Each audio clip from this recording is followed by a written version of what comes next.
Okay, I'm going to go over number 18 on the review. So 18, which is kind of a tricky one. So sine 2 theta equals cosine theta. So remember that the idea is if you have two trig functions, what you want to do is try to factor if you can. If you can't factor, then you're going to use an identity, and that's exactly what happens here. So remember, you do get the identities on the test. So sine 2 theta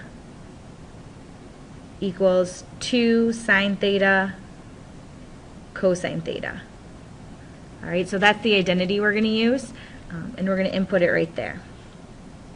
So then we get 2 sine theta cosine theta equals cosine theta. All right, you might be tempted at that point to divide by cosine, but remember per our discussion in class that you don't want to divide. Okay. If you don't believe me for right now, you might want to talk to me about this in class and I can give you a good example. All right, so now when I have two different trig functions, again, our goal is to factor, okay, which factoring is only helpful if we're equal to 0. So we're going to get 2 sine theta cosine theta minus cosine theta equals 0. All right, and then we're going to factor out a cosine theta. And you get 2 sine theta minus 1 equals 0. All right, from here, you're going to set each piece equal to 0. That's the glory of having it factored. So cosine theta equals 0, and 2 sine theta minus 1 equals 0. All right, so where on your unit circle? Where on your unit circle is the cosine 0?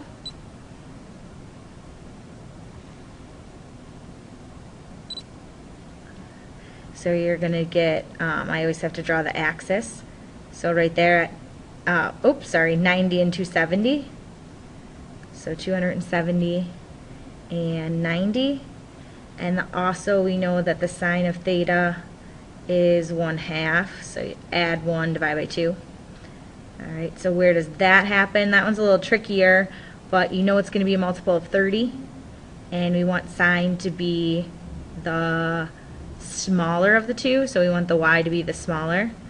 So it's going to be this angle right here, 30, and then also in quadrant 2. So this one right here, which is 30 degrees from 180. Or 150.